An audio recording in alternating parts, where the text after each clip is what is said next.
It's on here now. The goalkeeper's beaten, and South Africa have done Shakespeare Sport 2010. ሰላም ጤና ይስጥልን እንደምናላችሁ የተከበራችሁና የተወደዳችሁ የሸገር ስፖርት ዊዝ አበበ ግደይ የዩቲዩብ ቻናል ቤተሰቦቻችን በያላችሁበት እጅግ አስደሳች ጊዜን እያሳለፋችሁ እንደሆነ ተስፋ እናደርጋለን። መልካሙን ሁሉም ለናንተ እንመኛለን። ታዲያ ይህንን ሸገር ስፖርት ዊዝ አበበ ግደይ የሚለውን የዩቲዩብ ቻናላችንን ሰብስክራይብ አድርጉት፣ የደውል ምልክቱን ተጫኑትና አዳዲስ ፕሮግራሞችን ስንለቅ መልእክት ይድረሳችሁ። ላይክ በማድረግ እንዲሁም ደግሞ ሊንኩን ለሌሎች በማጋራት በተከታዮች ቁጥር እንድንበዛ የምንሰራቸው ፕሮግራሞችም ብዙ ሰዎች ጋር እንዲደርስ የምታደርጉትን ጥረት አጠናክራችሁ ቀጥሉ እንላለን። እስካሁን ላደረጋችሁልን ድጋፍ፣ እገዛ እና እኛን ለማንቃት ለሄዳችሁት ርቀት በሙሉ ምስጋናችን ትልቅ ነው። በጣም እጅግ በጣም አድርገን እናመሰግናለን። ማንቸስተር ዩናይትድ ትላንትና በቪላ ፓርክ በአስቶን ቪላ 2-1 በሆነ ውጤት ተሸንፏል። ግን ዛሬ እናደንቀዋለን። ማንቸስተር ዩናይትድ ትላንትና በአስቶን ቪላ 2-1 በሆነ ውጤት ተረቷል። ግን ዛሬ እናዝንለታለን። የሚገባውን ዋጋ እንሰጠዋለን። ማንቸስተር ዩናይትድ ያጣቸው ተጫዋቾች በማንቸስተር ዩናይትድ አሁን እንደ ሌሎቹ ጠንካራ አይደለም በሚባለው ስብስብ ውስጥ በደንብ ነው የሚያጎሉት። ብዙ ክፍተት ነው የሚፈጥሩት። ማዝራዊ፣ አማድ ዲያሎ፣ ብሪያን ኤምቤሞ እነዚህ ተጫዋቾች በሌሉበት ወደ 40ኛው ደቂቃ ስንቃረብ ብሩኖ ፈርናንዴዝ ሃምስትሪንግ ጉዳት ያጋጠመበት ተውኝ ልጨርስ ያለበት የመጀመሪያውን 45 ሁለተኛው 45 ላይ ሳይመለስ የቀረበት ካዚሜሮ በውድድር ዓመቱ ባያቸው ቢጫ ካርዶች ብዛት 5 ስለደረሱ ቢጫ ካርዶቹ የትላንትናው ጨዋታ እንዲያልፈው የተደረገበት ግን ማንቸስተር ዩናይትድ ከቪላ ተሽሎ የታየበት ያልጎደለበት ያልሳሳበት መቀለጃ ያልሆነበትን በጣም በጣም ብርቱ የሚባል እንቅስቃሴ አሳይቷል የሚል እምነት አለኝ። እኔ የእውነት ለመናገር ሊሳንድሮ ማርቲኔዝ በብሩኖ ፈርናንዴዝ መጎዳት ምንም እንኳን ከተወሰኑ ጊዜያቶች በፊት ስንጠረጥረው እንደነበረው ሲባል እንደነበረው ሊሳንድሮ ማርቲኔዝ ከጉዳት ሲመለስ እንደ መሃል ሜዳ ተጫዋች ሊጫወት የሚችልበት እድል አለ ስንል እንደነበረው ቢሆንም መሃል ሜዳው ላይ ከገባ በኋላ የመሃል ሜዳ ብልጫ ማንቸስተር ዩናይትድ እንዳይወሰድበት ያደረገበት አቅም በጣም የሚደንቅ። አይ ቲንክ ለእኔ ማንቸስተር ዩናይትድ ያሸነፈባቸው ጨዋታዎች፣ አቻ የወጣባቸው ጨዋታዎች፣ አንዳንዴ በድሎች ውስጥ አንዳንዴ በሽንፈት ውስጥ የእውነት ለመናገር ሕጸጾች አሉ፣ ትምህርቶች አሉ፣ ጉድለቶች አሉ። እያሸነፈ ነው ግን የምንልባቸው የትናንትናው ሽንፈት ቢሆንም የማንቸስተር ዩናይትድ ውጤት ስለ ማንቸስተር ዩናይትድ እና ስለ አሞሪም ተስፋ ግን በደንብ እንድንናገር የሚያደርገን ነው።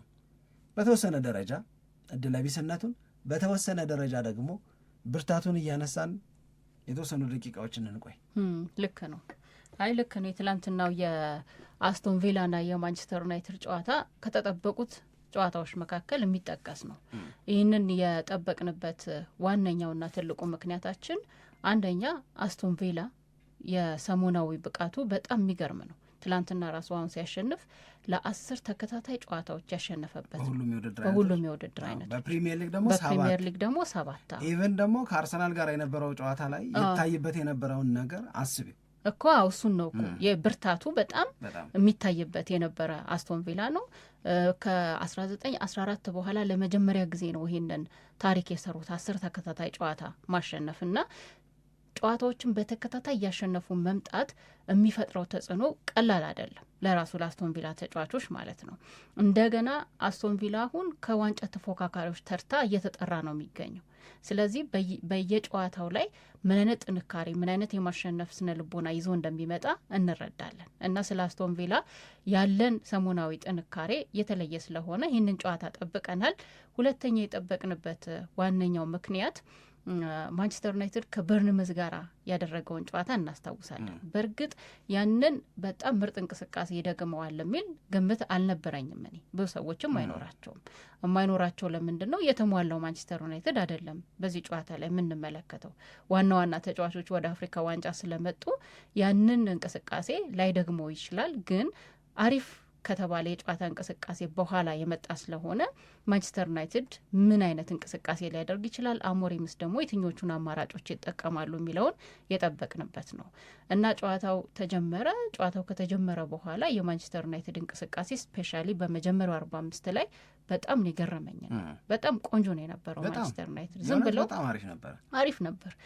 ዝም ብለው አድማጮቻችን ሲያስታውሱት ስንት ጊዜ ነው ላሜንስን ያየ ነው?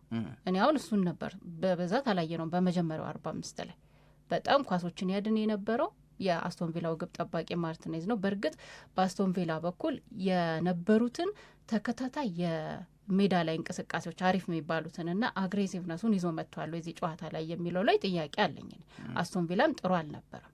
የሆነ ሆኖ ግን ማንቸስተር ዩናይትድ በጣም አሪፍ እንቅስቃሴ ያደረገበት ነው። የመጀመሪያው 45 ላይ ጨዋታዎችን አሸንፎ ለመውጣት በየተጫዋቾቹ የነበረው ፍላጎት በጣም ጠንካራ ነው እና የሆነ ነገር ሊያሳየን ይችላል ብዬ የጠበቅኩበት ነው። እንደገና ደግሞ በጣም ማንቸስተር ዩናይትድን በጣም ምን ያደነቅኩበት አንደኛው ምክንያት ጎሉ በሮጀርስ አማካኝነት የመጀመሪያው ጎል ከተቆጠረ በኋላ በጣም አሪፍ ጎል ነው በነገራችን ላይ ያስቆጠረው። ግን እኔ ጎሉን ሮጀርስን አደንቃለሁ፣ ግን ሌኒ ዮሮን ግን ለሁለቱም መንታ ጎል ይገባብሻል። ለሁለቱም ማለት የመጀመሪያውን ስህተት እየተወቀስሽበት ሁለተኛ ያው አይነት መንታ የሆነ ስህተት ትሰራለሽ። ልጁ እንደዚህ አይነት ኳሊቲ ከርቭ አድርጎ ማግባት እንደሚችል እንዲህ እንደሚጠማዘዝብሽ ከመጀመሪያው እንኳን አትማር። ልክ ነው። የመጀመሪያው ላይ ሊሳሳት ይችላል። የመጀመሪያው ላይ ከሌሎች ለመማር እድል ስለሌለው ነው ትያለሽ። ሁለተኛው ግን ሴም ቴክኒክ ሲያደርግብሽ የቅድሙን ሊያደርግ ነው አይልም። እጁን ቶሎ ብሎ ያነሳል። ነፃ ነው ምንም አላረኩትም ምናምን ወደሚለው እንዴ ይሄ እንደዚህ አይኖርም። ይሄ እኔ ሮጀርስን ማድነቅ እችላለሁ፣ ግን ሌኒዮሮን ግን በደንብ ነው የምወቅስ። ሌኒዮሮ ይወቀሳል። ሁለቱንም ጎሎች ያገባው ሮጀርስ ነው። እሱ ላይ ቀልድ ልክ ነው። እና የመጀመሪያው ጎል በጣም ያምራል። ግን እኔ አሁን ማንቸስተር ዩናይትድን በጣም አደነቅኩበት ብዬ የምናገረው ነገር በየጨዋታዎቹ ላይ አይተ ከሆነ ማንቸስተር ዩናይትድ ጎል ከተቆጠረበት በኋላ መልስ ለመስጠት ብዙም ጊዜ አይፈጅበትም። ይሄ በጣም አሪፍ ነገር ነው ብዬ ነው ማስበው። ወዲያው ነው ከተወሰኑ ደቂቃዎች በኋላ ጎል ማንቸስተር ዩናይትድ ያስቆጠረውና ይሄ በጣም አሪፍ ነገር ነው ብዬ ነው ማስበው እና የመጀመሪያው 45 ላይ ማንቸስተር ዩናይትድ የተሻለ የኳስ ቁጥጥርም ነበረው፣ የተሻለ ብልጫም ነበረው፣ የተሻለ የማሸነፍ ሁኔታዎችም ነበሩት። ብዙዎቹ ነገሮች የተሻሉ ናቸው። ሁለተኛውን 45 እንኳን ለመገምገም ከባድ ነው ብዬ ነው ማስበው። እኔ ይህንን ያልኩበት ዋነኛው ምክንያት የብሩኖ ፈርናንዴዝ አለመኖር ነው። ብሩኖ ፈርናንዴዝን ቢኖር ኖሮ ይህንን ጨዋታ አይሸነፍም። እኔም ቢያንስ አቻ ይጨርሳል እንጂ ልክ አይተሽ ከሆነ ወደ አስቶን ቪላ ግብ ክልል ኳሱ ሲገባና በሜሰን ማውንት በማቲያስ ኩኛ እንደዚሁም ደግሞ በብሩኖ ፈርናንዴዝ መካከል የነበረው ምቾት ኢቭን ትላንት አስተውላችሁ ከሆነ ቤንጃሚን ሼሽኮ ህይወት ላይ አሪፍ ነበር።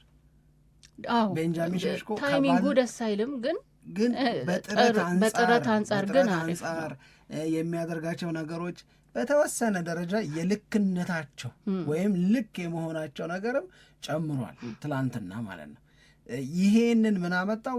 እኔ በሶስቱ ተጫዋቾች መካከል የነበረው ክሪኤቲቭ የመሆን አቅም ማቲያስ ኩኛም ባየው ሜሰን ማውንት ምቾታቸው ኳሱን የሚቀባበሉበት መንገድ እዛ ጋር በጣም የሚያምር ነበር። ልክ ግን ብሩኖ ፈርናንዴዝ እንደዛው ነው ሲወጣ ያው ባድ ብሬኪንግ ኒውስ ነው ለማንቸስተር ዩናይትድ የሚሆነው። በዛ ላይ ወቅቱን ስታስበው ማለቴ እነ አማዲ ያሉ የሌሉበት ወቅት ነው። ከዛ እንደገና የቡድኑን ዋነኛ ተጫዋች ማጣት ብሩኖ ፈርናንዴዝን ማጣት በጣም ከባድ ነው። ለዛ ነው ብሩኖ ፈርናንዴዝ ኖሮ ቢሆን ኖሮ ሜዳ ላይ የሚፈጠሩት እድሎች የበለጠ ይበዙ ነበር እና ከአስቶን ቪላ ጥሩ አለመሆን ጋር አያይዘ ስትመለከተው ማንቸስተር ዩናይትድ ይህንን ጨዋታ አይሸነፍም የሚለውን ሀሳብ እንድትይዝ የሚያደርግ በዛ ሁኔታ ውስጥም ሆኖ ግን ማቲያስ ኩኛ በግል የሚያደርጋቸው ጥረቶችና ጎል ለማስቆጠር የነበረውን ፍላጎትና ጥረት ደግሞ ማድነቅም ያስፈልጋል። በቃ አንዳንድ ጊዜ የሚያስቆጭም አለው። ኳስ ምንም ነፃ ነበረ። መሬት የአየር ላይ ኳስ የመጠቀም ጉብዝናው ላይ ብዙ ጊዜ ጥያቄ የሚነሳበት ተጫዋች ነው።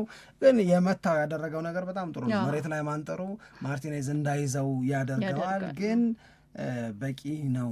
ያው አልተሳካም ብለህ የምታልፈው አልተሳካም፣ ባለመሳካቱ ይቆጫል። ግን አሁን ካነሳሽው አይቀር የብሩኖ ፈርናንዴዝ አለመኖር ማንቸስተር ዩናይትድ እንዴት ሊቋቋመው እንደሚችል ከዚህ በኋላ በጣም አስቸጋሪ ነው የሚሆነው። በእርግጥ በማንቸስተር ዩናይትድ በኩል ብሩኖ ፈርናንዴዝ ትላንት አጋጥሞታል በተባለው ጉዳት ምክንያት ምን ያህል ከሜዳ ይርቃል፣ ምን ያህል ጨዋታዎች ያልፉታል፣ ህይወት ያለ ብሩኖ ፈርናንዴዝ ለምን ያህል ጊዜ ይቀጥላል ማንቸስተር ዩናይትድ ቤት ውስጥ የሚለው በጣም ሲሪየስ ጥያቄ እሱ ነው የምልሽ። አሁን እንትና ይመለሳል፣ በእርግጥ ማነው ካዚሜሮ ይመለሳል ማንቸስተር ዩናይትድ በቀጣይ አርብ ነው ደግሞ ጨዋታውን የሚያደርገው። የአርቡ ጨዋታ ከኒውካስል ዩናይትድ ጋር የሚደረግ ጨዋታ ነው። በጣም ከባድ ጨዋታ ነው የሚሆነው፣ ዲማንዲንግ ነው። ሌሎቹ ተጫዋቾች የአፍሪካ ዋንጫ ገና ትላንትና መጀመሩ ነው፣ የተወሰነ ጊዜ ይቆያሉ፣ አይመለሱም። ግን የብሩኖ ፈርናንዴዝን ጉዳይ ካነሳን የሚገርሙኝን ነገሮች መናገር ስለምፈልግ ነው ስለ ብሩኖ ፈርናንዴዝ። ሰሞኑን የሚዲያ አጀንዳ ነው፣ በጎ በሆነ ምክንያትም የሚነሳ በጎ ባልሆነ ምክንያትም ደግሞ የሚጠቀስ ነው እና ብሩኖ ፈርናንዴዝ የመጀመሪያው 45 መገባደጃ አካባቢ ነው ትላንትናም ጉዳት ያጋጠመው። እንደነዚህ ያሉ ጉዳቶች የሚነሳ ነገር አለ። የሚነሳው ነገር ምንድን ነው መሰለሽ? አንድ የሃምስትሪንግ ጉዳት ነው ብሩኖ ፈርናንዴዝ ላይ ያጋጠመው።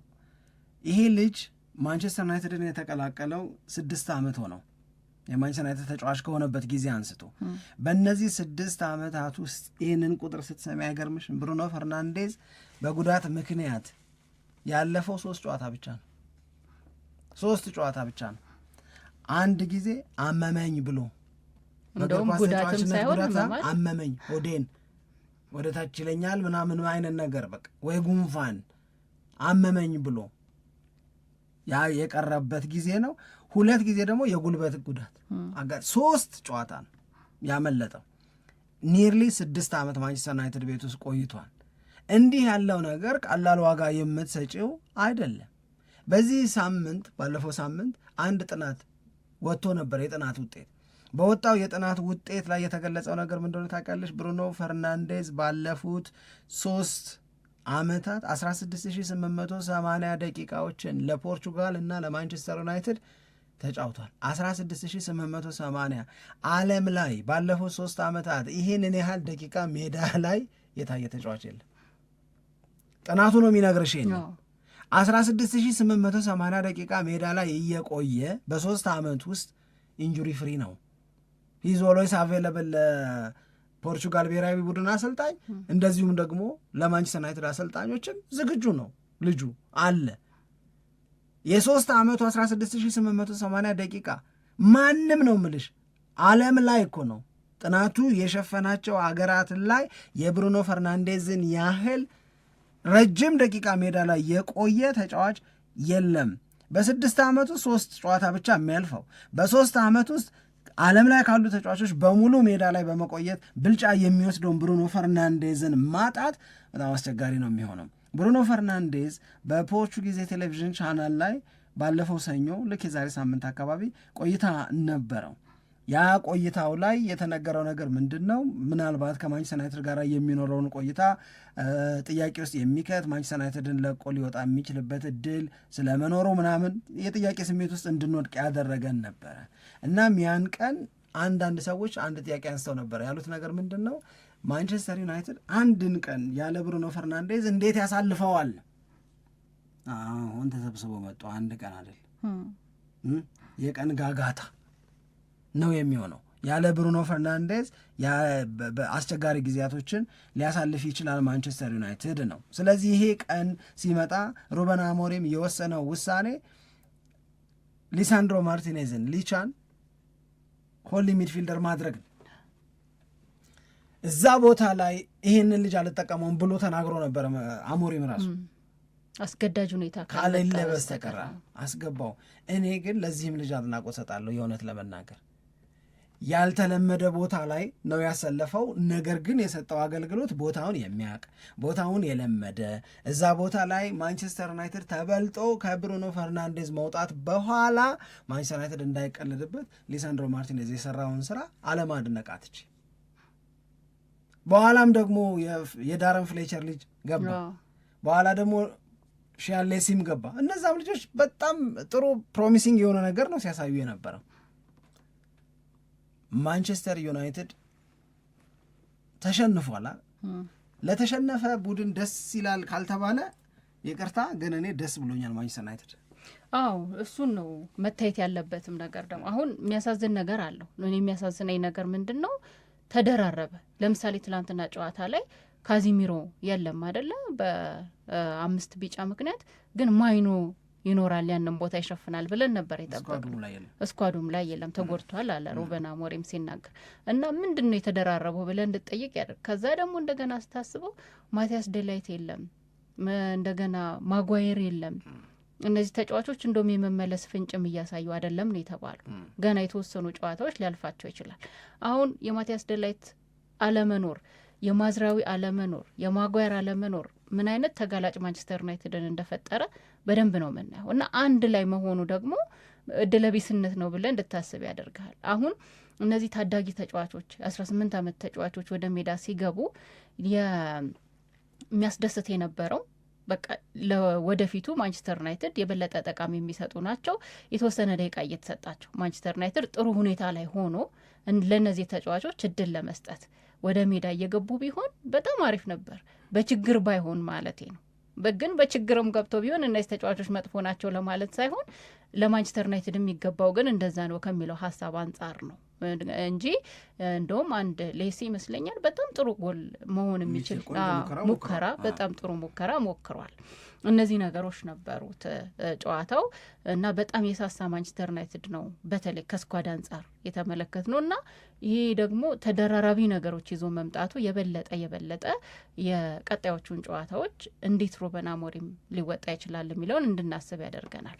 ማይኖ ቶሎ ይመለሳል ወይ? አንድ አሪፍ ነገር ነው ቶሎ ከተመለሰ። ካልሆነ ግን የካዚሚሮ መመለስ ምክንያቱም ጉዳት ስላልሆነ ማንቸስተር ዩናይትድን የበለጠ የሚጠቅም ሊሆን ይችላል ብዬ ነው ማስበው። በዚህ ሁኔታ ውስጥ ደግሞ ተጫዋቾች ስህተት ባይሰሩ በጣም አሪፍ ነበር። እንደ ዮሮ ማለት ጥንቃቄ ቢኖረው የበለጠ ማንቸስተር ዩናይትድ ያለበትን ክፍተት ለማስተካከል ያግዝ ነበር። ግን የዮሮ ስህተቶች ዋጋ ያስከፈሉ ናቸው። ትላንትና ግን ሄቨንን ማድነቅ፣ ሄቨን ደግሞ ከጨዋታ ጨዋታ በጣም የተሻሻለ መጥተዋል። ትላንትና ዶርጉ ደህና ነው፣ ዶርጉ አሪፍ ነው፣ ደህና ነው በጣም። እኔ እንጃ ማንቸስተር ዩናይትድን ኮሌክቲቭሊ ሳያው ይጎድልበታል፣ ይሳሳል፣ ይቸገራል ያልኳቸውን ነገሮች ሸፍኖ የቀረበበት መንገድ፣ ሜዳ ላይ የነበሩት ተጫዋቾች የሰጡት አገልግሎት ለአስቶን ቪላ ማንቸስተር ዩናይትድ ቀላል አልነበረም።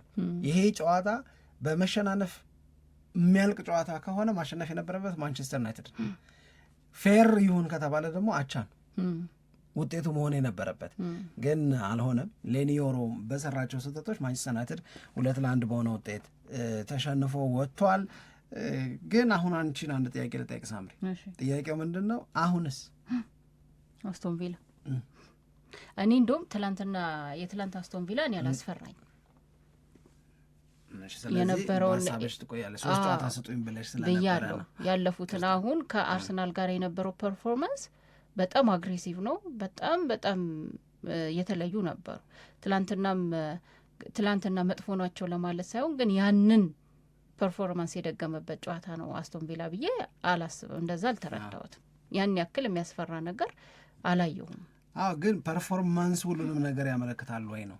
አሁን ፐርፎርማንስ ሁሉንም ነገር የሚያመለክት ከሆነ እኮ በጣም ብዙ የምንነቀንቃቸው ነገሮች ሊሆኑ ይችላል። አሁን ማንቸስተር ዩናይትድ የተሻለ ቡድን ሆነ፣ አስቶን ቪላ እንደተለመደው አልሆነም። ነገር ግን እንደተለመደው ባለመሆኑ ውስጥ 2-1 አሸንፎ ወጣ። 7ኛ ተከታታይ ድል ነው። ባለፉት 21 ነጥብ ሊገኝባቸው ይችሉ ከነበሩ ጨዋታዎች 21ዱንም ወሰደ። በጣም ትልቅ ነገር ነው። ከዚህ በኋላም እንደዛው ከደገመ እየደበዘዘ የሚሄድ ከሆነ ከኢኩዌሽን ውስጥ እናወጣዋለን። ግን ለሆነ ነገር የምታጨው በፐርፎርማንስ እኮ ነው አይደል? አሁን አስቶን ቪላ ለሆነ ነገር የምናጨው ለዋንጫ ተፎካካሪነት የምናጨው ባየናቸው ተከታታይ ፐርፎርማንሶች ነው። ሜዳ ላይ ግን ጌም ባይ ጌም እየተበላሸበት ከሄደ ነው ፐርፎርማንሱን ኩዌስችን የምናረገው ብዬ ነው ማምነው። እኔ አሁን አስቶን ቪላ ዋንጫ ይበላል ብትኝ እኮ አይ ነው ምለው ነው።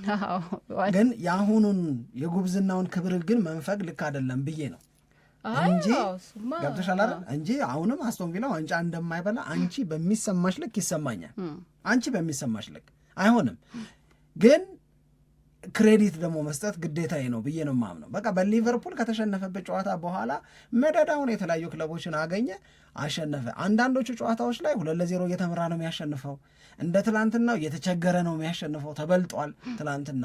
እንደዚህ እያልሽም የምታነሻቸው እንከኖች እኮ አሉ። ግን ይሄንን አይነት እንከን አርሰናል ላይ አናነሳም እንዴ? ይሄንን አይነት እንከን ሲቲ ላይ አናነሳም እንዴ? ሲቲ 5-4 ፉላምን ያሸነፈበት፣ ሲቲ ሊድስን ያሸነፈበት እያለን ልናነሳ እንችላለን። ስለዚህ ፐርፎርማንስን ከግምት ውስጥ አስገብተን ይሆናል አይሆንም ምናምን የምንል ከሆነ የሌሎቹንም ልንነቀንቅ ነው። አሁን ላለው አስቶን ቪላ ለሰበሰበው ነጥብ ከአርሰናል እና ከማንቸስተር ሲቲ አጠገብ ለመገኘቱ ዋጋ እንስጥ። ዋንጫ ግን ይበላሉ ብለሽ ብጠይቅኝ እኔም አይመስለኝም። ግን ዚያ ኮምፒቲንግ ለምሳሌ እዚህ አትሌቲክ ላይ ያነሱት አንዱ ቆንጆ ጥያቄ ምን ያህል ይሄዳል አስቶን ቪላ እንደዚህ ምን ያህል ይሄንን ነገር ይዞ ምን ያህል ይቀጥላል የሚል ነገር አንስተዋል። ይሄ ትክክል ይመስለኛል። ትክክለኛ ጥያቄ ነው። ሃው ፋር ኩድ ቪላ ጎ ምን ያህል ይሄዳል? ይሄንን የሚያስጠይቅ ነገር ውስጥ ግን ከቶናል። እንዳልሽው ነው። ይሄ የመጨረሻው ደብዛዛው ማንቸስተር ሲቲ የሚያስፈራኝን ያህል ጠንካራ አስቶን ቪላ እኮ አያስፈራኝም። እኔም ግን ዲው ክሬዲት ደግሞ አይገባውም ወይ? እሱማ ይገባል። አሁን እሱማ ልክ ነው። አሁን ይህንን 3 ጨዋታ ስጡኝ ያልኩበት ዋናው ምክንያት ካስታወስክ አስቶን ቪላ የዋንጫ ተፎካካሪ ነው ወይ እስከ መጨረሻው ድረስ እንደዚህ እየተሟገተ እየታገለ ይቀጥላሉ የሚለውን ለመወሰን ነው። ያው ነበር ከ3ቱ አንደኛውን ነው አይደል አሁን የተጫወተው ከዩናይትድ ጋር። ከዛ በኋላ ከአርሰናል በኋላ አይደል ይሄንን የተጠያየቀ እና ስንት ተጫወተ? ሁለት ተጫወተ። ከማን ሁለቱን ነው አሸነፈ። እሺ ለማንኛውም እዛም ያንም ገብቶበት እየተመራ አሸነፈ 3-2። አሁንም ትናንትና ዩናይትድን 2-1 አሸነፈ። አንድ ይቀረኛል ነው። አዎ እሱም ይቀረኛል። እሷን እኩል ለመትረፍ ነው። ግን ከዛ በኋላ አሁን ይሄኛው ጥያቄ በጣም አሪፍ ጥያቄ ነው። ምን ያህል ይጓዛል አስቶን ቪላ በዚህ ሂደት? እንደዚሁ እያስደነቀን ከቀጠለ በጣም አሪፍ ነው። ያኔ በቃ አሁን የዋንጫ ተፎካካሪ ነው የሚለውን አስተያየት ለመስጠት እገደዳለሁ። እስከዛ ድረስ ግን እኔ ሀሳብ የሚስማማሽ ይመስለኛል። አሁን እኮ የአስቶን ቪላን ተከታታይ ምለው ገና አላልኩም እኮ ገና ልል ነው እኮ ታገሽኝ እንጂ አስቶን ቪላ ዋንጫ የማይበላ የዋንጫ ተፎካካሪ ነው። ዋንጫ የማይበላ እኮ እችኘት እኮ ልዩነታችን አሁን የዋንጫ ተፎካካሪ ነው የሚለውን ተፎካካሪማ ነው ሳምሪ አይደለም። አሁን እሱማ ሁሉም ዋንጫ ለማንሳት ነው የሚፎካከረው አይደለም እኮ። አሁን ቀጥታ አማርኛውን ካየ ነው። ግን አሁን ለዋንጫ የምናጨው ለዋንጫ የምናጨው የትኛውን ነው? እኔ 3 ጨዋታ ስጡኝ ብያለሁ። ይሄ ደግሞ እንዳልኩ ነው። አሁን ቀጥሎ ከቼልሲ ጋር ይጫወታል። ከዛ በኋላ ከአርሰናል ጋር ይጫወታል። እነዚህ 2 ጨዋታዎች ነው የሚቀሩት። 4 ሆነ ይሆናል። 3 ነበር ያልኩት። ከማንቸስተር በኋላ ነበር ያልኩት። ከምሬ ነው። ማንቸስተር ጠንካራ ጨዋታዎችን ነው ያልኩት። ማንቸስተር ዩናይትድን፣ ቼልሲንና አስቶን ቪላን ተጫውቶ አርሰናልን ተጫውቶ ካየም በኋላ ያኔ ነው ብዬ ነው የተናገርኩት። መጠበቅ መቼም ይችላል፣ መብትሽ ነው እንጂ እነዚህን ጨዋታዎችም ካሸነፈ በኋላ እኮ ነው አላሳመነኝም ማለት ይችላል። ይሄ እኮ ባይ ዘ ወይ ዓለምም እኮ እንደዛ እያለ ነው ያለው። አሁንም እነሱም እኮ ለምሳሌ ለምን የማንቸስተር ሲቲን ጉዳይ ለምን ኮስችን አላደረጉም? ማንቸስተር ሲቲ እኮ 1 ነጥብ ብቻ ነው ከቪላ የሚበልጠው፣ ግን ማንም ኮስችን አድርገው አርቲክል አልጻፈም። ማንም እየተነጋገረ አይደለም። 5 ነጥብ ሲበለጥ ጀምሮ ሲቲ ሊደርስ ይችላል ምን ነው። ይሄንን የምንልበት ምክንያት ስለሚያግባባን አሁን መድገም አያስፈልግም። የማንቸስተር ሲቲን ባህሪ በማወቅ ልምድ አለው በሚል እዛ ጋር ያለውን አቅም በመረዳት ምናምን ነው። አስቶን ቪላ ያልተጠበቀ ነው በቻምፒዮንስ ሊግ ለመግባት አቅም ሊኖረው ይችላል እንጂ ኮምፒት ያደርጋል ለፕሪሚየር ሊጉ ታይትል አላልንም በአእምሯችን። ግን ይዞ እየመጣ ያለው ውጤት ይዞት እየሄደ ያለው ነገር ግን በጣም በጣም በጣም በጣም ከተጠበቀው በላይ ነው። ያውም ደግሞ በጣም ደካማ አጀማመር ነበረው እኮ አጀማመር እኮ በጣም ፉርሽ ነበር። ከዛ በኋላ ግን መደዳውን ኢንክሉዲንግ በጣም ጠንካራ ነው ምንለውን አርሰናልን፣ ራሱን ማንቸስተር ሲቲን፣ ማንቸስተር ዩናይትድን ምናምን ሁሉ እያቀመሰ ነው። በአንዳቸው እንኳን በሊቨርፑል ነው የተሸነፈው። እሺ እነዚህ እንግዲህ ግን ዩናይትድ ያምራል። የዩናይትድ ለተጫዋቾቹ ወይስ ለአሞሪም ክሬዲት እንስጥ? ለአሞሪም ተጫዋቾቹም ጥሩ ጥረት አድርገዋል ብዬ ነው የምረዳው። አድማጮቻችን በያላችሁበት ቆይታችሁን ከኛ ጋር አድርጋችሁ ፕሮግራማችንን እየተከታተላችሁ ስለሆነ እናመሰግናለን። እንመለሳለን። It's on here now. The goalkeeper's beaten, and South Africa have done